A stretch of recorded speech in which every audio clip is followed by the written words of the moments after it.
I now call this meeting of the Amateur Detective Club to order. My name, Tristan Miller, the Saucy Sleuth. I'm Melissa Meli, the spy. I'm Tyler Riley, cop and a half. Today's show is brought to you by Audible.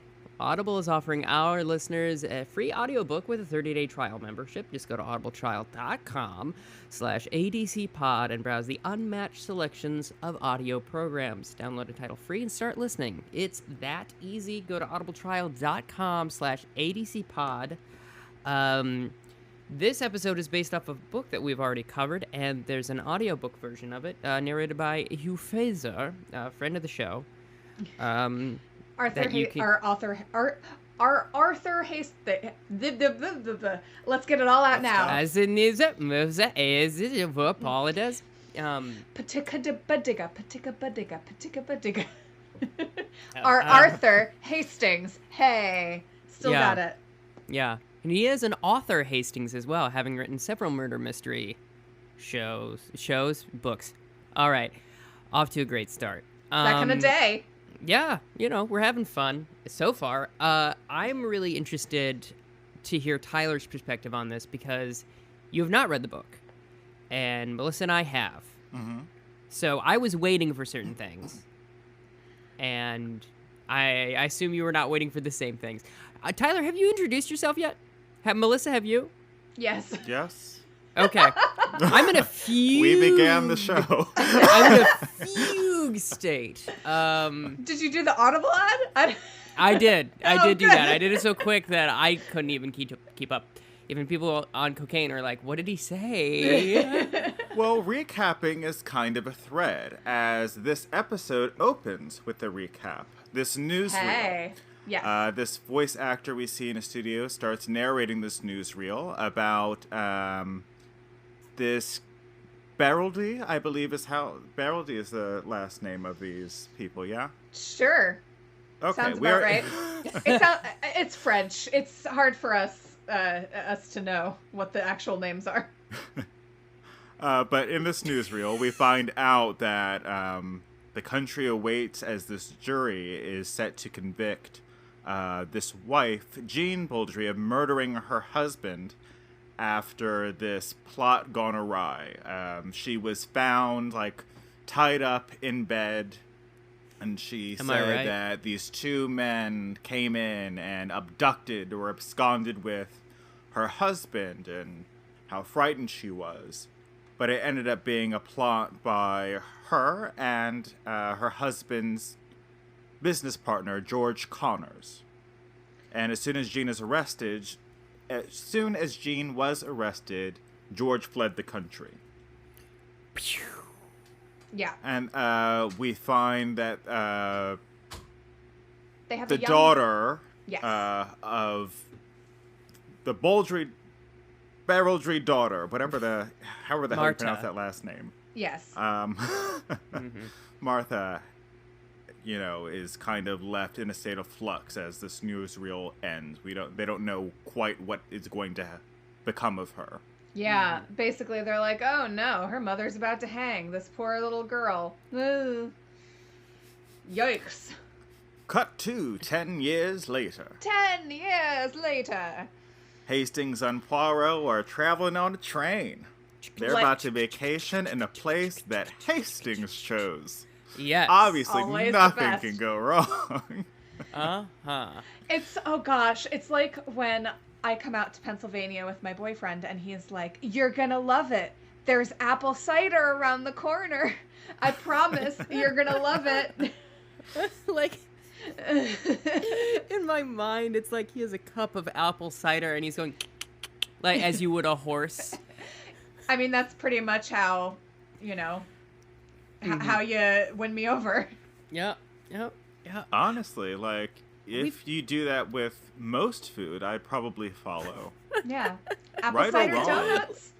Like a cartoon on a smell. Yeah.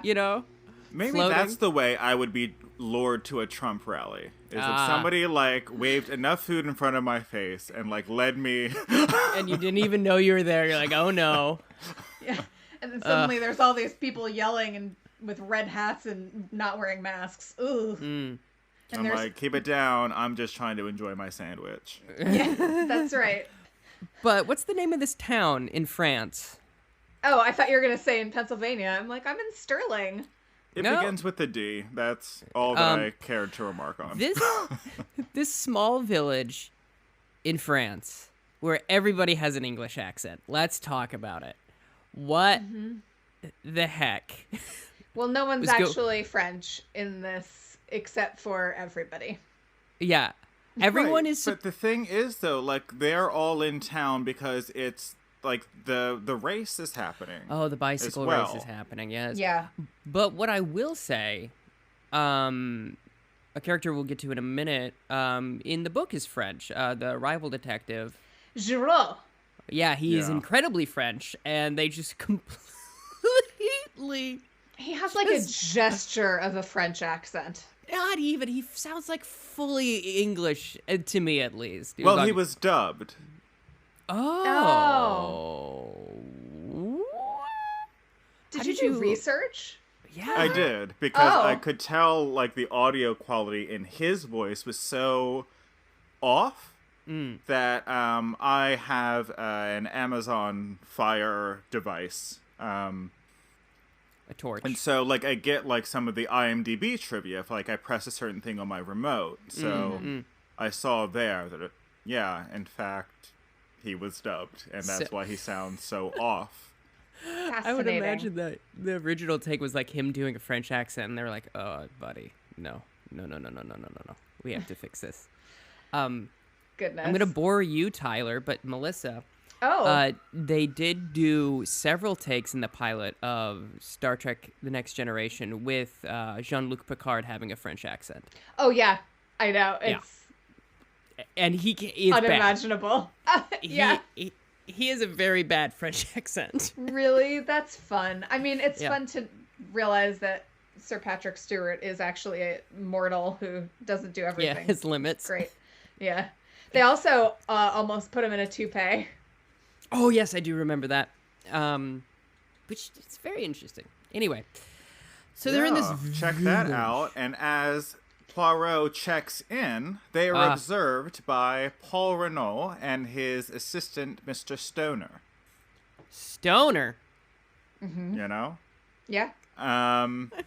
Paul has been highly agitated as of late, which concerns Stoner, who suggests that he hire a private detective. Next, we see Paul's stepson, Jack, and this lady love of his just snogging all up in the streets. Yes. Jack. And her name is Martha. Her name is Martha, and they're the next door neighbors of the Renaults. Yeah, exactly. And Jack is very cute, and he has curly hair. Big He's got fan. gray hair. They were kissing so much that I expected to see his tongue come out her ear, though. It was like, Ew. yeah, like a xenomorph.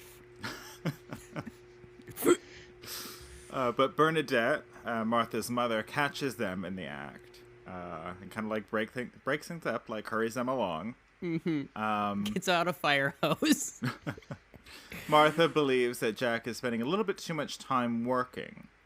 And we also hear that she kind of stole him away from this other woman, Isabel. Yeah. Next, we go to the interior of the Renault estate with Jack and Paul. Paul is letting Jack know that he is, against his will, about to take this trip and learn the family business. Yeah. Um, And he gets all angry, and he's like, "You're just trying to keep me away from Martha. And I wish you were dead sometimes." as the We all- housekeeper slowly closes the door and exits. Womp, womp, womp, womp, womp, womp, womp, womp. Ew. Yes, the housekeeper yeeted out of the room, as the youth say. Gosh darn it, I was drinking again, Tyler. Sorry. Fully flings herself into space. Yep. Okay, goodbye. We then cut to Poirot and Hastings having some tea and cigarettes. Oh. And both... Oh, go ahead. I want to make mention, there's this running gag, because there's obviously a golf course at this place they're staying. Yeah. Hence the title. And Poirot is like, that's disturbing and disgusting. And Hastings is like, yes, it's absolutely, that's not why I came here. And he keeps like pushing the golf bags away. It's a very fun, like, broad comedy bit that one might see in like a play. Yeah, it's real cute. Mm-hmm. Please continue. Tyler, sorry to interrupt. Oh, no worries. My Break next out. note. My next note is, and I think you'll appreciate this. Hastings sees a woman, falls in love. Yes. She happens to be a singer named Bella Dubin. But so the thing about this is that it oftentimes in the past is staring at women like, ugh, like, yeah, like, Ooga. yeah, fully As Pepe the Le youth Pew, say. as the Yeah. youth say, exactly, like fully Pepe Le Pew. Try to do that next time I'm on Tinder. Awooga. Yeah, That's good. an opening line. Gets all the You heard girls. it here first. You know? Oh, yeah, you know. But this is different because I was actually watching it in the car as Rich was driving, and so Rich is listening to this, and he's like, "Oh, is he all like slack-jawed and staring at her?" I'm like, "Actually, no. It's sweet in a weird, like it's not gross. It's sweet." And then Rich was like, "Oh, is it kind of more like this like really like tender, longing look?" And I was like, "Yeah, that's the one." There you go. So We get there's a distinction between this woman and all the other women he's been looking at before. Yeah, he doesn't say "good lord." Right. He, Oh, but he thinks it. It's in the Oh. subtext. yeah, it is subtextual good lording. Yeah. Yeah, we get some very good acting out of Hugh Fraser in this episode. I was very pleased. Truly. Yeah. Another color of acting for him, like a different shade of his skill set. And Speaking of color, we see someone of the same approach Poirot and Hastings. It's loving these Paul. segues.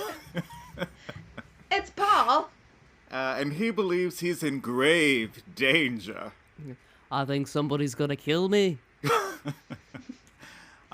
He relays to Poirot that he owns, while he owns several properties, and that's, a good part of his business, he also deals in precious stones. Diamonds. And several mines in Chile.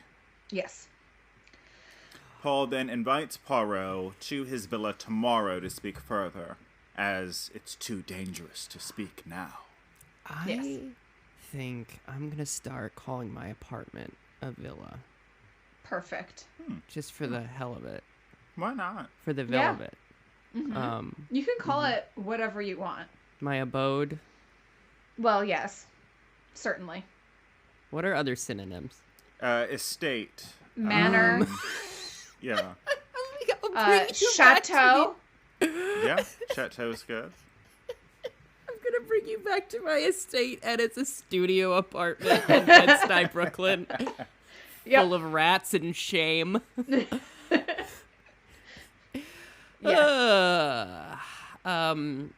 You could also just give it a name, like Gray Lake, and nobody needs to know but you that that's what it's called. Oh, yeah.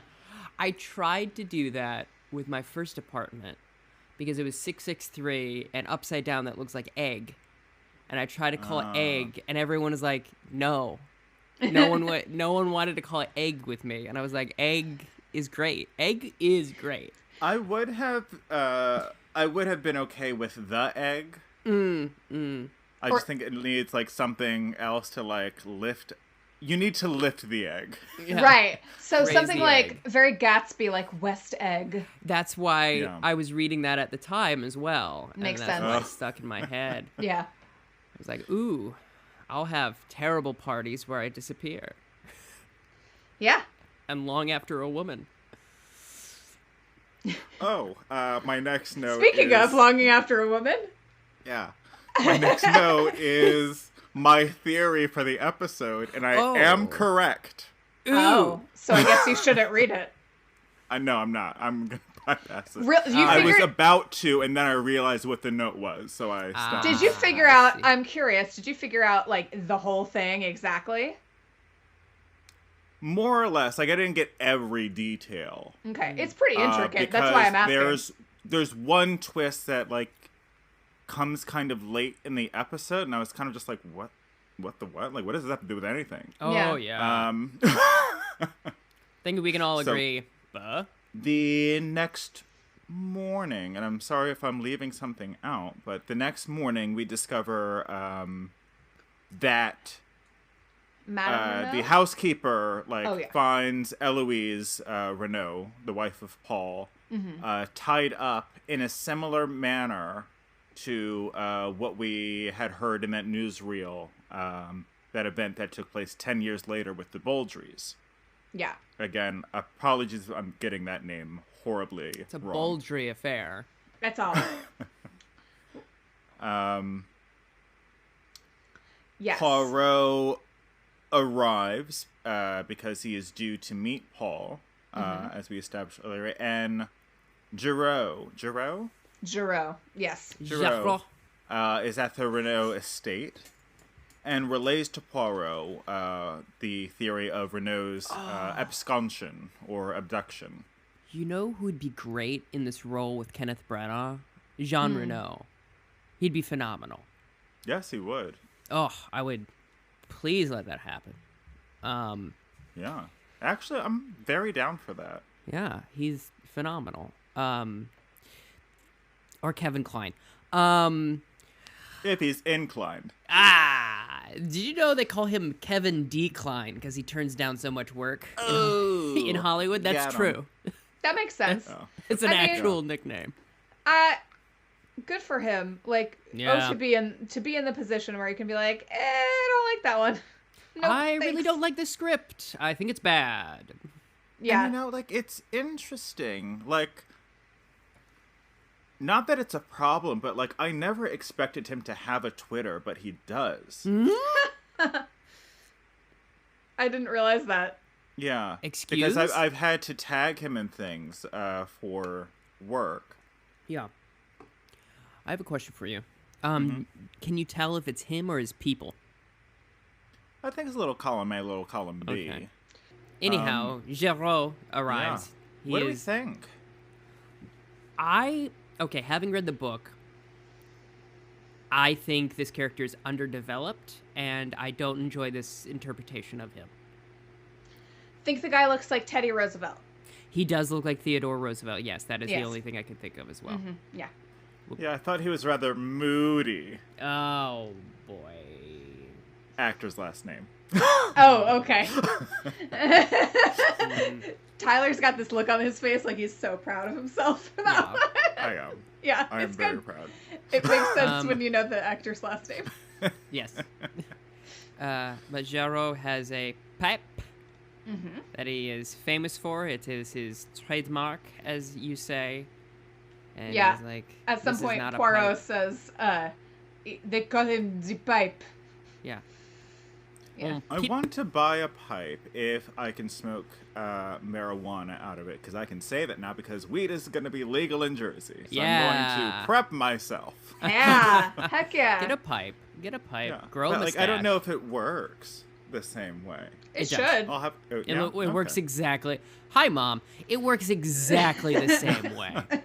Yeah. As tobacco and Exerta. Which you know anecdotally. Mm-hmm.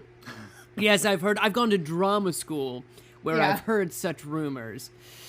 Oh, I thought you just read it. Huh? Like Reddit? Like you the found it on website? Reddit, but like you read it. Oh, okay. Okay.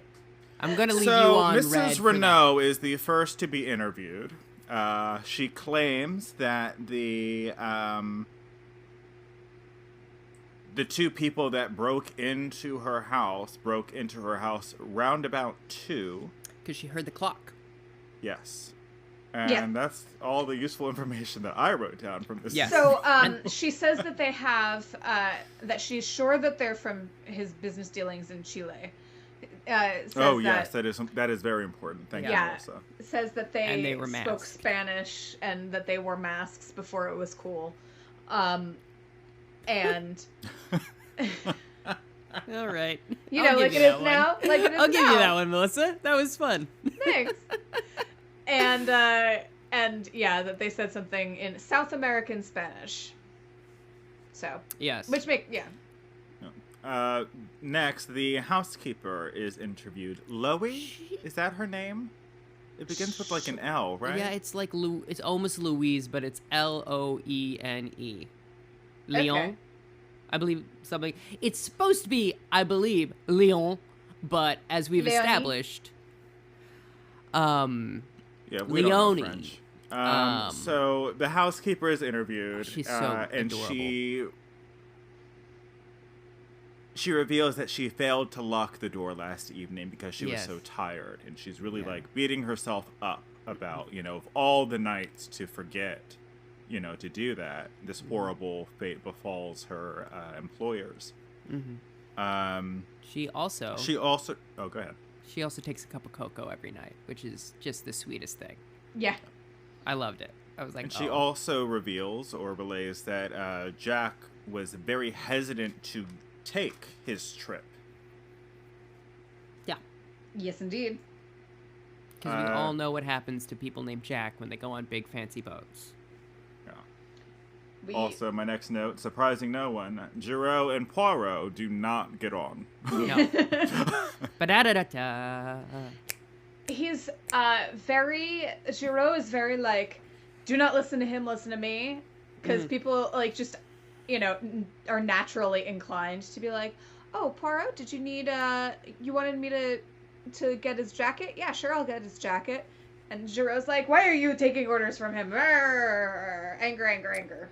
Yeah, he's a very bombastic character, That's the word. which is one of the reasons, once again, in the novel, not to be this guy, but in the book, Yeah. he's not like mean. He's just like more fact oriented and like more, because in this book, this is the second book that Agatha wrote. So I feel like she like set this up as like Poirot's great rival, and then just was like, never mind. I think he might come back. Does he come back? Okay. He might. We didn't get that far into the books. That's fair. Before we started the TV show. Yeah, because, oh my gosh. I feel like we made a bit of a dent. Yeah. We did, but I think there's still plenty of books for him to come back No, in. for sure. Yeah. I'll have to Google it while someone else is talking. But in the book, he's more like just methodical, and like once again, it's not as flushed out in this, which frustrated me because it's it's a newer method of like going to the lab, doing all the fingerprints and like this sort of thing. Whereas Yeah. Poirot has his own method, obviously. And so in this interpretation, he seems like a dunce, a loud, angry dunce. And I That's think true. the character is more complicated than that. I don't know. I was Team Giraud for a while in this Okay. episode. All But right. That makes sense. Yeah, it does. I mean, yeah, Like, to an extent, I didn't stay on Team Giraud, but like Yeah. there was a Right. point in the investigation where I was like, you know what? Yeah, he's got a point. I think, I think he also is correct with Poirot just rolling up and being like, no, I'm gonna, like, it's none of his business. Yeah. And then also, he's not wrong when he interacts with people, when he's like, shut up and listen to me. But maybe he should be a little bit more polite. Yes. I feel like Poirot knows very order and method, and I feel like Giraud is very method and order. Ooh. And I think they both have a little bit to learn from each other. I think that's true. Coming now to CBS. So Poirot also is a little bit more warm and fuzzy. Yes. Yeah. And you see, like, the tactic of, with Jarreau, intimidation, and then with Poirot, like, easing people into accidentally confessing things. Yeah. Stoner, the assistant, arrives and is filled in by Poirot and Giraud about with all that's going on, and he rushes off to check on Mrs. Renault. Gosh, so many O sounds I this know. episode. Oh no. Oh, It's the no. And then it's funny because I'm watching this and I start like writing notes in advance because I know what's going to happen eventually. Sure. Yeah, okay. So I wrote this a little bit early, but now it's the appropriate time. A body is found on the links by Hastings and company that are on the course as Poirot and Giraud are investigating inside the house. So Hastings is like, he's golfing with his buddies and asking about, who's that singer that I saw last night? Oh. And someone loses their ball. I think it's Hastings. It's Hastings. He's not good at golf. No, he's bad at golf, which I appreciate very much. He loves it, but he can't. He's not good at it. Like me in video games. Yeah. And so he is looking for his ball, and he finds it next to a human hand. I have a question before we proceed with the plot. Sure. Do you enjoy golf? Yes. Not. Oh, I think I've only played mini golf. And I've just played Manny golf.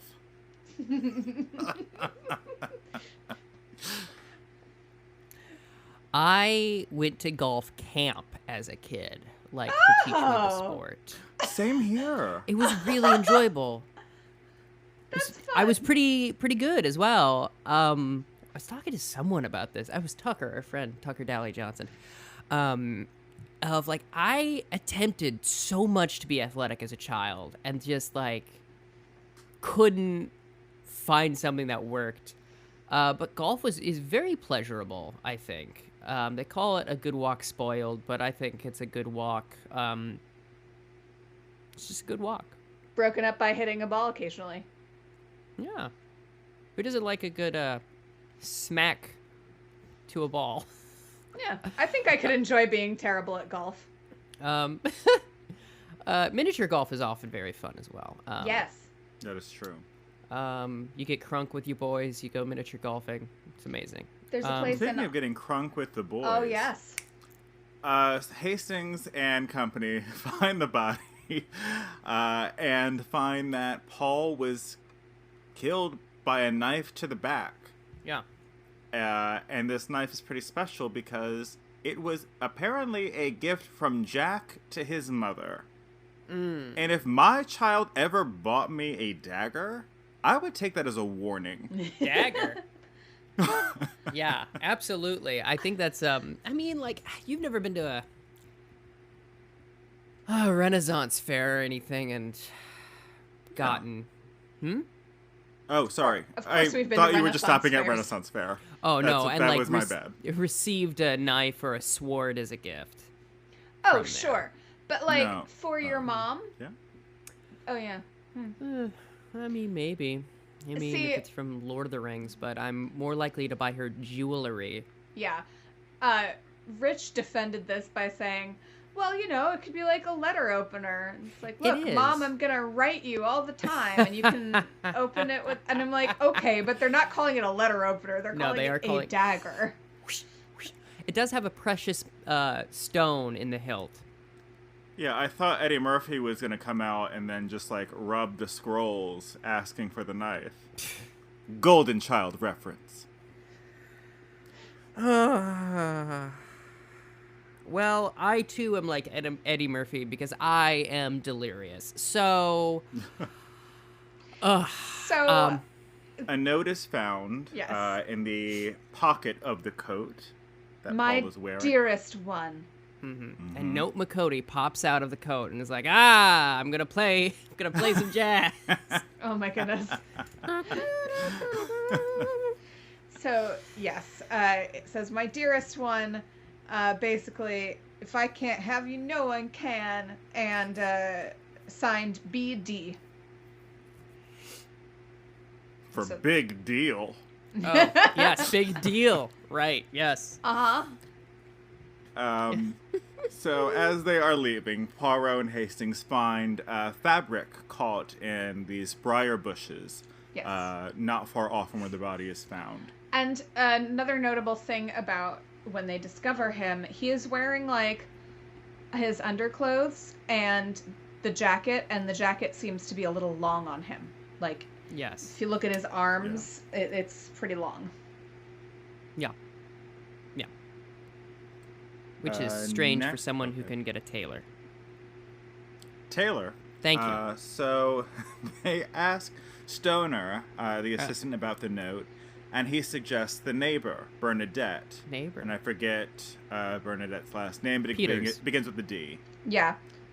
I will find it. Also, the news has now been broken to Eloise, who does, I put, the worst cry. Yeah. Yeah, it's pretty atrocious. And if you miss it in that scene, you get to see it again, and then she collapses in the next when she has to go identify the body.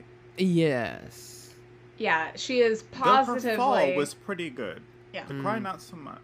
No, she is positively flummoxed when she sees the body.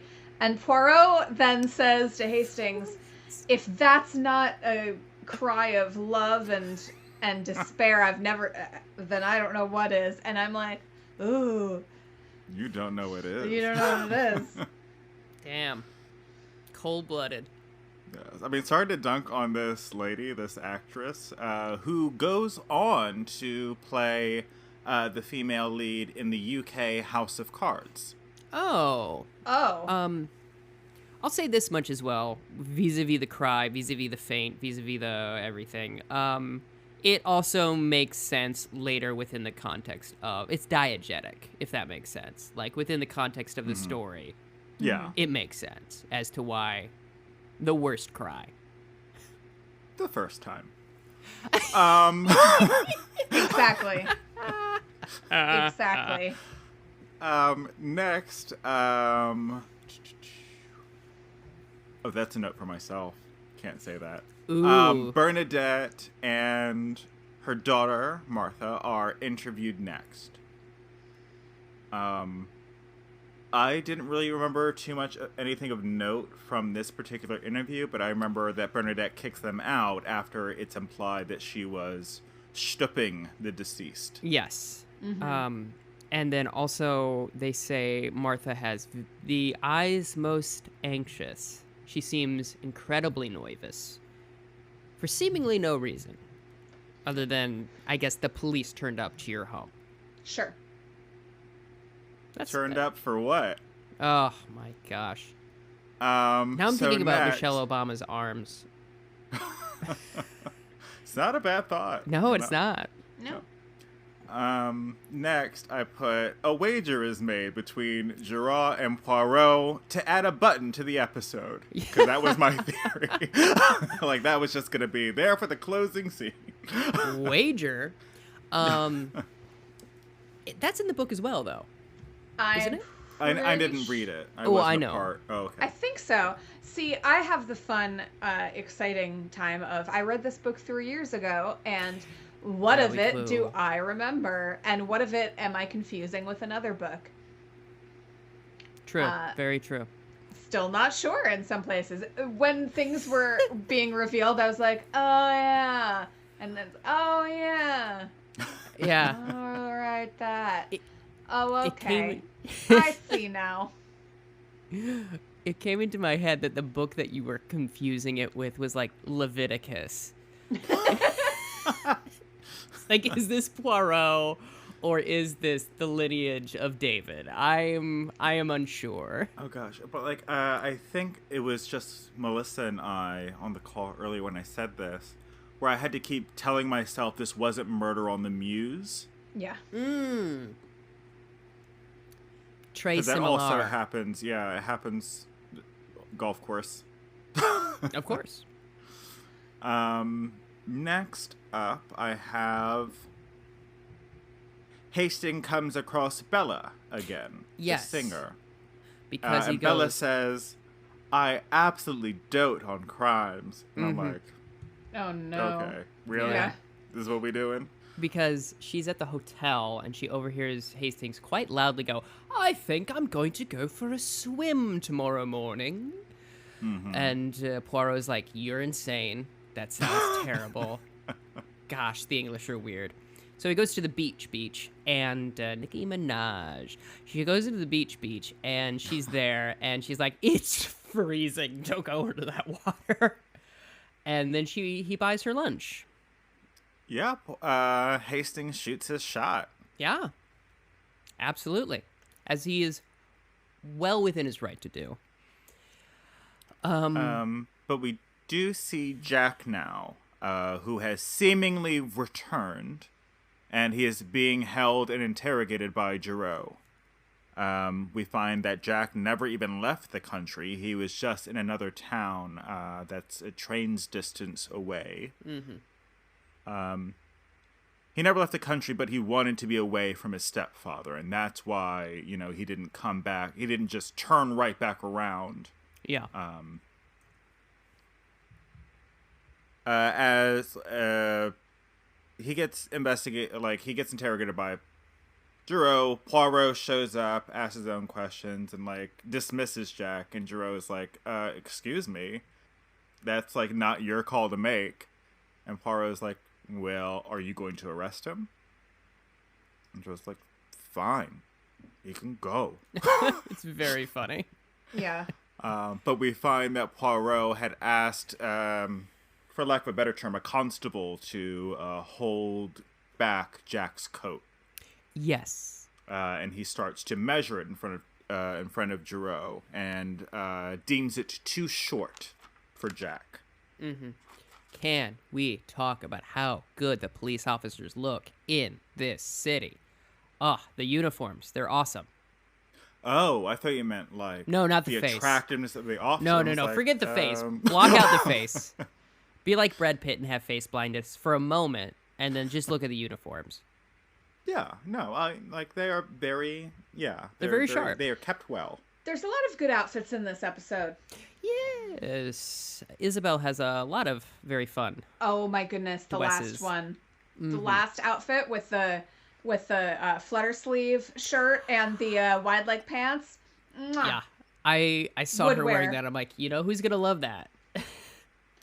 It's Melissa would wear that. Yes, I would. Segue here. Poirot.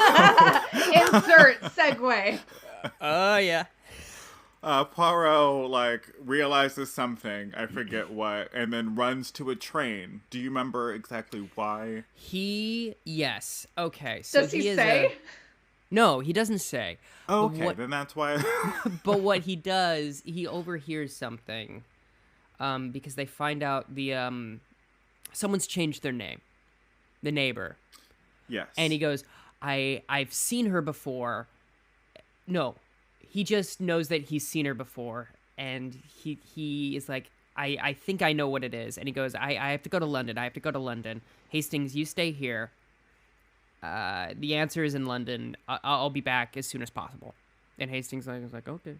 Yeah, and then Hastings has his date with Bella. Yeah. But first, Lugosi. Hastings spends about 30 seconds staring off into the train as Poirot rides away. This is a story about Hastings staring sadly at trains. I'm here for it. Yeah. You love a longing look at a locomotive. Mm-hmm. Yeah. But Hastings talks way too much about the case. And even takes Hastings takes this woman into the evidence room and leaves her alone. I have never been so mad while watching like, forget the racism and the sex. I have never been so mad about how dumb a decision that was. It was so stupid. And yeah, she sees the dagger. There's a little blood on it, and she's like, I'm feeling a little weak. Would you get me some water? And so he goes to get her water, and when he comes back, she's gone. Yeah. She's gone. And I stopped taking notes in that moment. That's fair. And she has full on taken Batman's. She has taken the dagger. Yes. And Hastings lies about it. He does. He is so taken with this woman that Yeah. he lies about it. He says he doesn't know her name, and that, they just kind of met briefly. He doesn't really know anything about her. And Yeah. Poirot is side-eyeing him the entire time, like, okay. He didn't want her to be judged so quickly or so hasting. Oh, Hastily? yeah. Hastingly? Yeah, see? Melissa and I are here. Yeah. You gotta catch up. So, Hastings won't say who she is, and Giraud is obviously furious, and Obviously. but they're still trying to figure this out. They're still trying to get this worked out, and Poirot knows that Giraud is going to go to the bicycle race, which, by the way, for some reason I thought was like a NASCAR event. That's very funny. Yeah, and then when they they show up on bicycles, and I'm like, oh right, that makes way more sense. Okay. Before this happens, we see Poirot go to London, and he consults with the news people that we see from the cold open. Right. And he figures out that it's all the people that are involved at that court case years ago, and then he comes back and as you say, they go to the bicycle race. What's his curly hair is arrested. Jack, thank you. He's arrested, and he doesn't say he doesn't confess, but he doesn't not confess. So he's taken into custody, and Poirot is like, something seems wrong about this. Yeah, and Giraud is like, Yeah, well, he's like, well, I won the bet, Poirot. You better shave that mustache, which gives us the most amazing scene in the entire episode, in which it's Poirot in front of a mirror with scissors, and it like slow moves in on his face as you see Poirot trim one whisker and put the scissors down. It's very fun. Yeah, very well done. We should also mention those are the stakes of the wager that Poirot shaves his mustache. Not say? No, Sorry. And then Poirot gets the pipe. So yeah, Poirot would get the pipe if Poirot wins. The actual physical pipe. This is not a sexual exchange. Not. He gets that pipe.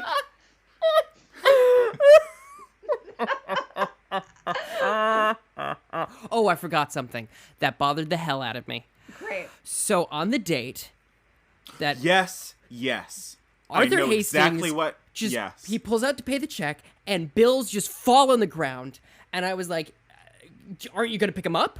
And he doesn't, and then I'm like, "Is it gonna come up later?" And it doesn't. Just Hugh Fraser just drops money on the ground and just leaves it, and Isabel doesn't even pick it up. Oh my gosh! I watched that back 3 times to make sure that I saw what I saw. Ooh, and I was so mad. Yes, thank you for bringing that up. I wonder if I'm sure that they filmed that a bunch of times, and that someone was just like, "This take is fine." Yeah. And it's like, no, it's not. It's like, oh gosh, but a thing that bothers me in television, just for we have to talk about this now.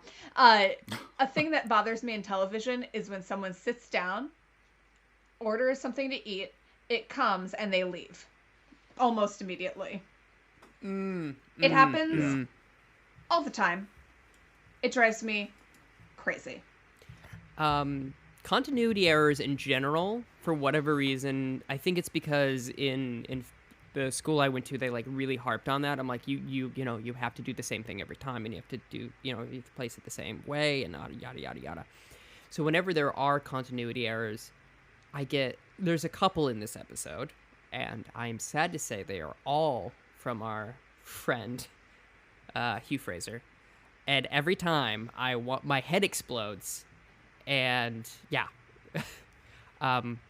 there was a movie that came out recently, a romantic comedy. I can't remember what it was called. Kumail Nanjiani and Issa Rae. Oh, The Lovebirds. Thank you. And when they're at the diner, the food just changes. They go from a hamburger to dessert. I never noticed that. And it disappears, and it's just all over the place. And I wanted to die. I lay in bed for weeks sick after seeing it. But anyway. I'll have to go back and watch, because I loved it. I just didn't notice it. It's a great film. It's very fun. That's kind of, like, now that I know that, though, I'm not going to be able to... I'm sorry. I mean, it's fine. But they have arrested Jack. And then they go and... Oh, in the most... can I say... I'm going to type this in the chat. Can I say that? Yeah. Okay. In the most dickish way possible. You can always say whatever you want, and then I'll bleep it out. Like... I mean, I know, but, like, I like to try to make things a bit easier. But yeah. So, Giroux, like, knows that Jack is in this race. So he's like, what time does the race start? And when should it finish just about? Okay, we'll arrest him then. Yeah. And, like, they head to the finish line. And I'm like, how? Like, ugh. Yeah. You couldn't stop him from running, like, or doing whatever at the beginning. Like, you make him expend all that energy. And he gets third place. He's like, oh, I got third place. And Poirot's like, I have to ask you questions now. He's like, now? I'm like, yes. Actually, yes, now. I'm schwitzing. Hastings is hanging out and spying on Jack. Oh, it's before. Of course it's before, because it's Jack hasn't been arrested yet. Okay, right. Thank you. Okay. Yeah. So Hastings is spying on Jack. Well, he's overhearing. He's eavesdropping on Jack and Martha being all lovey-dovey, and then he hears a scream, and the housekeeper has found a second body in in like a little garden shed. Yes. Dressed to the nines in a very nice suit, stabbed in the front, and yeah. The dagger is identical. The dagger is identical. Identical. Yes. It is identical. Okay. My cousin Vinny? No? Mm-mm? Okay. I've seen it. All right, Giuliani, calm down. He's gonna die soon. So... Aw. No! Do not aw! I don't wish death upon anybody. Well, you and I differ there. But then they try to identify the body. They go to the doctor, who has like a Cornish accent or something, and it's very like, oh my gosh, this whole thing with this French town. And he's like, this body's been dead for like 5 days, and this wound is old, and can't say what killed him, but it's probably a seizure. Yeah, they open up his, they show you his chest, and the stab wound is like, no blood came out of it. Shall we say crusty? Sure, crusty. Yeah. But... All in favor of crusty? Say aye. Aye. Great. Motion passes. So this crusty wound had nothing to do with the stab, and...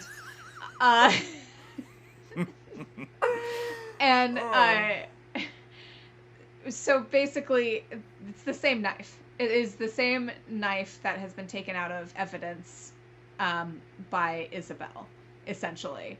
Like, it seems like, but it is very weird that the body was killed. The body was killed 5 days earlier. So What are we if not bodies? right.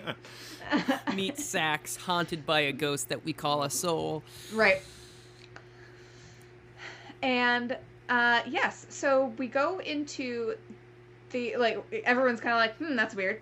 And then we have a court session with Poirot and Hastings are there. Everybody's there. The whole gang's there. And they see, and Jack, you know, he's like trying not to confess, but he's also not denying anything. And the guy's like, listen, I'm going to have to try you based on your answers and the evidence. And he's like, yeah, I get it. And then Isabel rolls in, Yes. stops the whole court proceeding, and confesses to the murder. Yes. Because she'd been missing for the last, like, day or two. Yeah. She stole that dagger out of evidence and went bye-bye. And admittedly, the evidence before the judge is like, you did come back and lie about it. So what's up? Yeah. Essentially. Is now a good time for an ad break, do you think? Sure. Yeah. I mean, we're an hour in.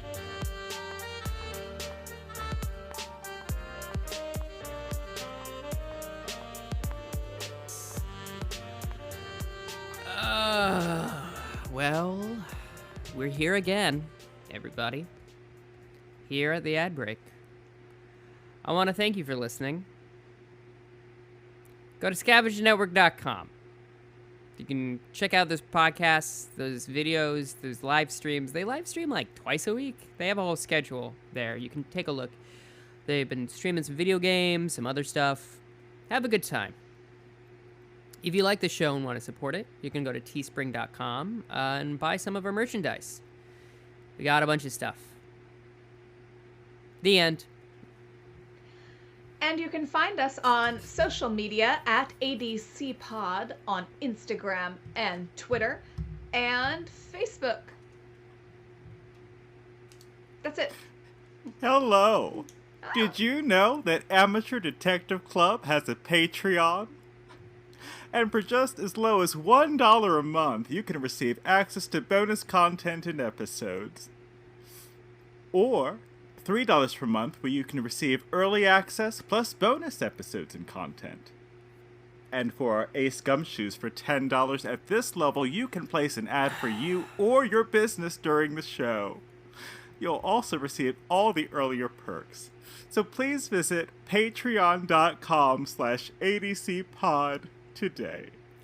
And as is required by the contract I signed with Satan, aka Rich Gilberto, I must say, butt soup. I gotta ask him, is there anything else he wants to say? There is. I forget what he wanted to plug. Yeah, Well. Follow him on Twitter. What's his Twitter handle? at Rich Gilberto. There you go. Follow him on Twitter. Okay. And happy Thanksgiving for those in America who celebrate. Please don't gather in large groups. Thank you. Or There's at still all. a pandemic. Just stay alone in a room. Stay alone in a room and eat some turkey if you like it. Yeah, get a turkey sandwich from a deli. Eat it alone in a room. I will abstain from that course because I will not be doing that. Eat some. You're not baked gonna mac sit and alone cheese. in a room and eat. And I'm not eat going to it. sit alone in a room. In fact, I'll leave it at that. Be safe. Be safe. Yes. Like, really safe. Just be really, really conscientious about what choices you are making for Thanksgiving, please. I can't judge people too much because I go to work every day. So, Anyway, back to the show.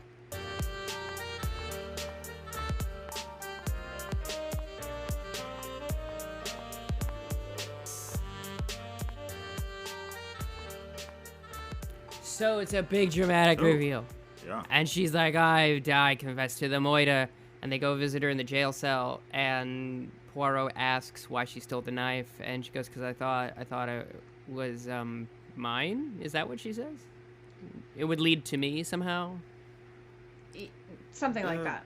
Yeah. Sure. They did give her. Oh yeah, because he had multiple knives made, and one of them was given to her. We don't learn that till a little later, but yes. Oh, okay. But it doesn't matter. It Yeah, doesn't but matter. at any rate, yes. Presumably you watched the episode. She was the coat was Jack's, actually, and the note was from her, and Yes. the note was to Jack, and she was in love with Jack, and so that is why kill him. she said that she killed him. She said that she killed his dad because he, wearing his jacket, thought it was she thought that the man wearing his jacket was Jack. Right? Yes. Jack's jacket. Right. Yeah. And she then apologizes to to Hastings and says that he's a very nice man, and if things had been different, I wish I had met you. I wish I had met you first. Yes. To which Poirot pats Hastings on the back and says, and to quote DJ Khalid, you played yourself. I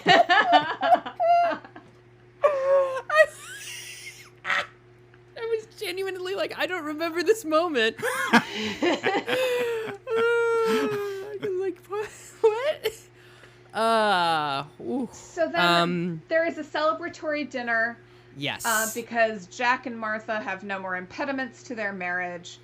And basically, first it comes out, Poirot has a big sit down with Madame Renaud and is like, listen, you gotta tell me everything. And she's like, okay, so here's the thing. Renaud was not our friend Paul's real name. He was the George that was trapped into murdering this man 10 years ago. And so the woman and George had plotted to kill this man, and he escaped, and she got off for whatever reason because she gave a big performance about how like it wasn't her fault and whatnot. And both of them went to South America separately, and both of them changed their names, but both of them ended up coming back to France with their new identities and buying the houses next door to each other. So basically this woman, who is now his next door neighbor, was blackmailing him and saying, listen, I know what you did, and I can tell people, and he had to keep giving her money. So he was very disturbed and whatnot. And of course Martha is her daughter. And so Poirot's like, got it, makes sense. So basically what happened was they were supposed to be staging his death so that they could get out of the blackmail. And they had this whole elaborate scheme where he was tying her up, just like in the murder previous 10 years ago. And he ties her up, he grabs his coat in the middle of the night, and it had kind of been a luck thing in a weird way that this tramp had come onto the property and had a seizure and died. So basically they dress him up in his clothes, in Monsieur Renaud's clothes, and they were gonna bury him. Like they put a knife in his stomach to make it look like they stabbed him, and they're gonna disfigure his face and bury him in a grave. So after he ties his wife up and leaves the house, he's digging this grave to put the tramp in, but he didn't get that far because someone stabbed him instead. So, she wasn't originally shocked that they found a body, so that was the play acting one. But when they reveal the body and it is unmistakably her husband, she's like, oh no, something has gone terribly wrong. Which is why we get this quote-unquote genuine cry of love and despair. So, fast forward to Isabel's in jail. We know all of this stuff that's gone down, and everyone's sitting around at a beautiful restaurant, and Jack and Martha are very happy. They're going to get married. It's super great. And Madame Renaud rolls in and tells Jack, he's the reason for his stepfather's death, and I'll never forgive you, and I'm disinheriting you, and that little trollop of yours, too. And throws a glass of champagne in his face. Which, by the way, I've never had that happen to me on stage. No one's ever had to throw a glass of water in my face on stage. But I was in a play where a glass of water had to be thrown in someone's face. And you want the smallest amount of water to do that. Because if you have more than that, it is like... it's like sticking your head under a sink or something, or like getting a bucket thrown at your head. It's just so much water. You mean a bucket of water? Yeah. Not just a bucket. Yeah. Clang. A bucket. But yeah, in one rehearsal, my scene partner had a very full glass of water thrown in his face. That is very funny. Super mad about it. Also, Poirot is the only person that, like, stands up when she makes that move. And I'm like, Hastings, you were in the army. Yeah. What? No reflexes there, my dude? Yeah. Well, Hastings is too sad. He is rather sad, isn't he? Yeah. He's off his game. He's too sad. So, the next scene, Mm-hmm. they're outside of the house, and Hastings is like, why are we here? And Poirot's like, we're watching the house. He's like, yes, I know we're watching the house, but why? It's so very funny. fun. Yeah. It reminded me of Home Alone. Mm. And so then they hear a gunshot, and Poirot's like, that's not part of the plan. And he, like, runs. And they come in, and it's the secretary, Stoner, and Eloise, and then a dead body, a woman's body. And the woman has been shot because there had been a struggle, because she had a gun, and it went off, and she got shot. And it's, Martha. Yeah. Shocker. Yeah, basically, she had been going into the house to kill Eloise because she had said that, they were going to be disinherited. So she's like, well, we can't have that. And Poirot, in his very, very intimate parlor reveal later, because most of the people in this story are now dead, in this very intimate parlor reveal with Isabel, Jack, Eloise, and Stoner, she's like, Poirot says, okay, well, what we thought was going to happen as we staged this big scene was we thought that she was going to go in. We didn't realize she would have a gun. We just thought that we were going to catch her in the act.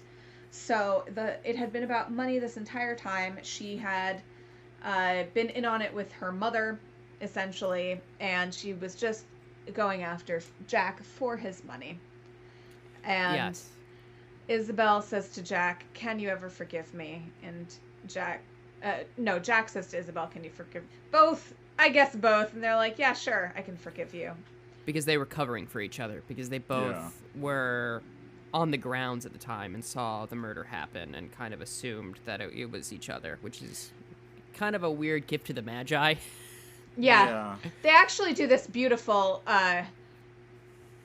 scene, like the flashback scene, as Poirot. Sequence. Yeah, it was really good, where Poirot is saying exactly what happened and why they each thought. So basically, Jack had seen this body in the grave and went to see, oh my gosh, is it my father?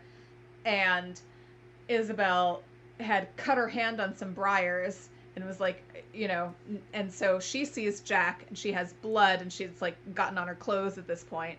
And Jack sees her and they're both like, oh no, I have to cover for this other person. And so that's what had been happening this entire time. Yeah. And there's a very, very subtle moment, actually, which is great because Jack takes her hand as like when he says, "Can you ever forgive me?" And she's like, "Yes," and then she kind of like pulls her hand away, so you get the fact that like she's not gonna go back to him. Yeah. That was I noticed that too. Very good acting choice. Yeah, very good. Yeah. And then Giraud shows up, gives Poirot the pipe, and he goes, no, you keep this. And every time you smoke it, you'll think of me. And then they kiss. No. It did remind me of Princess Bride. I will let you have your ears. Yeah. Your perfect ears so you can hear the screams. Yeah, 100%. Yeah. And then Poirot starts to go home, and Hastings is like, "I'm going to stay here a little longer." And he's like, "It's because of the girl." And he's like, "It's because of the girl." I just want to take the saddest walk by the beach. Yeah. Womp, womp, womp, womp, womp. Yeah.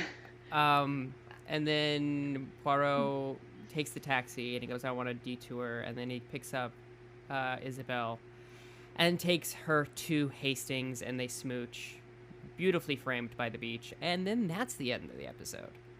Yes, indeed. Wait, the beach framed him the whole time? It was the beach this entire time. Oh, that blows my theory out of the water. Literally. Oh my gosh. Just to be clear, Martha killed Paul Yes. Paul Renault. I don't know if we actually said that. We did. Oh, okay, good. Yeah, but to be very clear, we're all in a fugue state. It's been a time. Yes. Yes. So, I don't know if we should do this before or after. I'm just going to take it, though. There are some significant differences with the book and this. Yes. Most notably, the character of Isabel was two people in the book. Yes, it was. Yeah, it was. So it was the what is their last name? Bella Duvray. Yeah. It was the Duvray sisters, and yes, Hastings had originally met one of them on the train, and then Bella is the one that had been in love with Jack, but the one that Hastings met on the train, who calls herself Cinderella, had been covering for her sister in much of this, and they look very much alike. Yes. Yes, And I recall this now. Yes. And so Cinderella, who I believe is something like, it starts with a D. I was looking this up as y'all were talking at one point. Sorry, Duveen. Dulcie Duveen. And yeah, she calls herself Cinderella, and in other books she is referenced as Cinderella as well, because she ends up being Hastings' wife. Yep. They get married, which I'm interested to see if the series does that with this. She does not return. But well, no. Okay. She lives in the Argentine. They moved to the Argentine, and Hastings just dips out of the book series for a good few novels. Yeah, but he always talks about his wife back at home. Yep. And that's her. Mm-hmm. So what do we think of the book? Someone else go. I'll go, because, yeah. I give it a 4. Wait, are we doing this out of 10? 10, right? 10. Okay, so I give it a 4. It was... I watched it. I got very mad at it. But there were things that were shot very beautifully sometimes.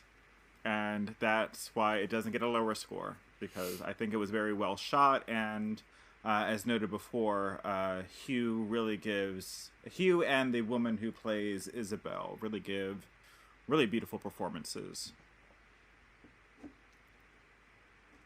5. Perfectly. Like, if it comes on, I'm not gonna, go boo. But I'm not gonna probably watch this one again. Specifically due to the fact that, once again, since we'd read the book, I couldn't not compare it. Mm-hmm. And I don't think it's a very strong adaptation. And so, I mean, I understand why they made the changes they did. And I don't know. I think they just could have done. It feels like a rush job because it is a complicated plot. And getting all that stuff in is just like a lot. And like if they'd had 2 hours, if it had been I think it would have been better. But if anything was different, it would be different, So I got like a 5 or a 6, I guess. It's fine. I liked all the humor at the beginning. It was sorely lacking in the middle. It had like second act problems, as per a lot of things. Sure. Yeah, it certainly had its shortcomings. Go ahead. I will say all of the things were set up and paid off very, very well, which I did enjoy. Even the cocoa, because that had been drugged. Right, so the housekeeper was was in a deep sleep. So she didn't wake up for the night. Yeah, I actually am going to diverge quite a bit. I would give this probably a 7.5. I thought it was a pretty darn good adaptation of the book. I missed the sisters. I get why they combined it into one character, but it kind of muddies the relationship with Hastings a little bit more for me. But I thought that they did a pretty darn good job. It did have some second act problems for sure, but yeah, I really enjoyed it. I enjoyed remembering what the case was. I remember feeling like it was a bit convoluted in the books, and they didn't have the original like newsreel thing at the beginning of the book. You got that much later on in the novel, and it was very confusing. Yes. So it was a lot clearer. Yeah. In this, I agree with you. So 6.5 it's gone up because in the book when Poirot goes to London, we don't see what he does. Yeah. He just comes back with this new knowledge that he doesn't reveal because he's that way. Yeah, so yeah. And it gets revealed. Yeah. All right. With that knowledge, 3.5. Oh. It loses a half point. Yes. just for kidding. fun? It's a 4. Okay. It's a 4. That's fine. I also just didn't appreciate, I mean, it's not a fault of, it isn't a fault of theirs that I figured it out quickly. And, I don't, because then for me it's just like, ugh. Really? Now I have to wait another, hour and change to get to the end of this thing? Yeah, I hear you. I couldn't remember if I remembered it or if I solved it, but I was like, yeah. Because it does have this, once again, it's kind of a Scooby-Doo case. Yeah, a little bit. Yeah. I kept being like, wait, is this Cinderella? Is this Hastings' wife? Is it or not? Because I remembered the sisters very clearly. And so I was very confused. That That's makes fair. sense. Next time on the Amateur Detective Club. The Series 6 finale of Poirot, Dumb Witness. An elderly woman confides to Poirot that she fears one of her relatives is trying to kill her for money. He persuades her to disinherit her heirs, but she is murdered anyway. Oh. Wow. This one is unfamiliar to me. Same. Although it sounds like all Poirot books. It does. In a it way. Really does. In a way. All right. That's next time. I now call this meeting of the Amateur Detective Club to a close. Gavel sound. Oh, the music's really good in this episode. Oh, yeah. Yeah.